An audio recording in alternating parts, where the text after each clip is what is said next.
എൻ്റെ പേര് ശ്യാമ. ഞാൻ റീസെൻറ്റ് ഷാർജ എമോജ് വിന്നറാണ്. ഞാൻ പഠിച്ചത് ബ്ലിസ് അക്കാഡമിയിലാണ്. ബ്ലിസ് അക്കാഡമിയെക്കുറിച്ച് ഞാൻ അറിയുന്നത് യൂട്യൂബ് വഴിയാണ്. അങ്ങനെ ഞാൻ അലക്സ് സാറിനെ കോൺടാക്റ്റ് ചെയ്യും. സാർ എനിക്ക് ക്ലാസ്സിൻ്റെ മുഴുവൻ ഡീറ്റെയിൽസുകൾ പറഞ്ഞു തരികയും അങ്ങനെ ഞാൻ ക്ലാസ്സിൽ ജോയിൻ ചെയ്യുകയും ചെയ്തു.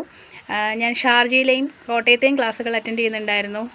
ഗീതു മിസ്സിൻ്റെ ആയാലും ആതിര മിസ്സിൻ്റെ ആയാലും ക്ലാസ്സുകൾ വളരെ നല്ല ക്ലാസ്സുകളായിരുന്നു. നമുക്ക് സിസ്റ്റം വൈസ് എടുക്കുകയും അതിനുശേഷം മോക്ക് ടെസ്റ്റുകൾ ഇടുകയും ചെയ്തിരുന്നു. പിന്നെ ക്വസ്റ്റ്യൻ ഡിസ്കഷൻ ഉണ്ടായിരുന്നു. ഈ ക്വസ്റ്റ്യൻ ഡിസ്കഷനിൽ നിന്ന് തന്നെയുള്ള ക്വസ്റ്റ്യൻസ് തന്നെയാണ് മാക്സിമം നമുക്ക് എക്സാമിന് ചോദിച്ചിരുന്നത്. അതുകൊണ്ട് തന്നെ എനിക്ക് പാസ്സാവുന്ന നല്ല ഉറപ്പുണ്ടായിരുന്നു. എൻ്റെ സ്പെഷ്യൽ താങ്ക്സ് ഞാൻ ആതിര മിസ്സിനോടും ഗീതു മിസ്സിനോടും അലക്സ് സാറിനോടും അവിടെയുള്ള എല്ലാ സ്റ്റാഫിനോടും ഞാൻ അറിയിക്കുന്നു. ഞാൻ എല്ലാവർക്കും ബ്ലിസ് അക്കാഡമി സജസ്റ്റ് ചെയ്യുന്നു. കാരണം നമുക്ക് ഒരു ഡ്രീം ഉണ്ടെങ്കിൽ അത് നമുക്ക് നേടിയെടുക്കാൻ ബ്ലിസ് അക്കാഡമി നമ്മളെ സഹായിക്കും. പിന്നെ എൻ്റെ പ്രത്യേക നന്ദി ഞാൻ ബ്ലിസ് അക്കാഡമിയെ അറിയിക്കുന്നു. Thank you bliss academy.